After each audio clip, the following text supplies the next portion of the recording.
Assalamualaikum warahmatullahi wabarakatuh. Bismillahirrahmanirrahim. Alhamdulillah rabbil alamin.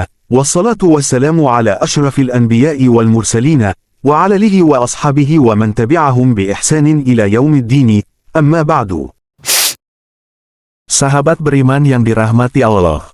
Zina dalam agama Islam adalah perbuatan persetubuhan antara laki-laki dan perempuan yang bukan muhrim, bukan pasangan sah dan tanpa ikatan pernikahan yang sah.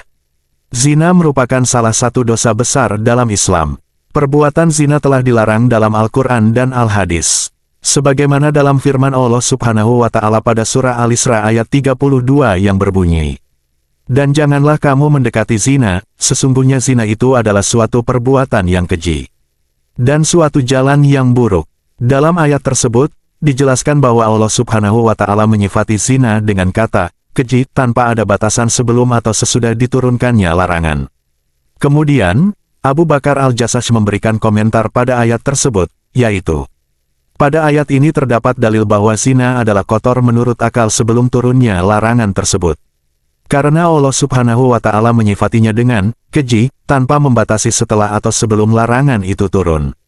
Sahabat beriman yang dirahmati Allah, tidak hanya persetubuhan tubuh, tapi ada juga beberapa perilaku yang mendekati perbuatan zina. Berikut ini adalah contoh dari perilaku yang mendekati perbuatan zina.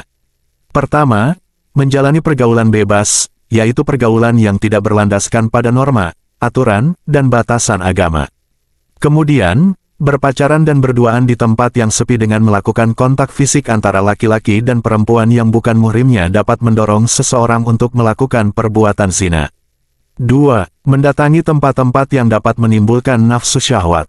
3. Berhayal dan berimajinasi tentang aurat lawan jenis. 4. Melihat konten, tayangan video, film, TV, dan media yang dapat merangsang nafsu syahwat. Selain itu, melakukan panggilan video yang menjerumus kepada nafsu syahwat atau VCS juga dapat menimbulkan perbuatan zina. 5. Membaca artikel, buku, bacaan atau sumber-sumber yang dapat menimbulkan birahi. 6. Mengenakan pakaian yang tidak menutupi aurat, menampilkan lekuk tubuh, dan transparan seorang perempuan, yang dapat menggoda lawan jenis juga dapat mendekati pada perbuatan zina. Menurut Imam Sayuti, dalam kitab Al-Jami Al-Kabir, dampak dari perbuatan zina dikelompokkan menjadi dua, yaitu di dunia dan akhirat. Dampak yang dirasakan pelaku zina di dunia adalah sebagai berikut. 1. Menghilangkan kewibawaan. Pelaku dari perbuatan zina akan kehilangan kehormatan, martabat, dan harga dirinya di masyarakat. Bahkan pelaku zina dapat dianggap menjijikan dan menjadi sampah bagi masyarakat. 2. Menyebabkan kefakiran. Pelaku zina dapat membawa pelakunya pada kemiskinan. Sebab, seseorang yang melakukan perbuatan zina akan mengejar kepuasan nafsunya dan mengeluarkan sejumlah materi untuk memenuhi hasratnya. Dan terakhir, memperpendek umur. Perilaku zina dapat menyebabkan umur seseorang berkurang karena dapat terjangkit HIV/AIDS, penyakit kelamin, dan beberapa resiko yang menyebabkan pada kematian. Selain mendapatkan balasan di dunia, tentunya pelaku zina juga mengalami balasan di akhirat kelak. Adapun balasan yang diterima pelaku zina di akhirat adalah sebagai berikut. 1. Mendapatkan murka Allah Subhanahu wa Ta'ala. Dalam firman Allah Subhanahu wa Ta'ala telah dijelaskan bahwa zina ialah perbuatan yang dilarang dalam Islam. Maka dari itu, pelaku zina akan mendapatkan murka dari Allah Subhanahu wa Ta'ala kelak di akhirat nanti. 2. Mendapatkan hisab yang buruk. Pada saat yaumul hisab, para pelaku zina akan menyesali perbuatannya yang dimana perbuatan tersebut akan diperlihatkan betapa besarnya dosa dari zina yang telah dilakukannya. Dan terakhir, mendapatkan siksa yang pedih.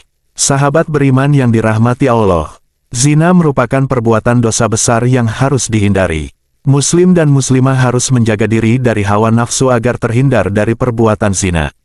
Maka dari itu, dengan menjaga iman dan takwa kita, menjaga pandangan mata kita, menjaga hubungan yang sehat dan halal seperti menikah misalnya, dan serta dengan langkah-langkah pencegahan lainnya adalah salah satu cara agar dapat terhindar dari perbuatan zina. Semoga video ini bermanfaat. Wassalamualaikum warahmatullahi wabarakatuh.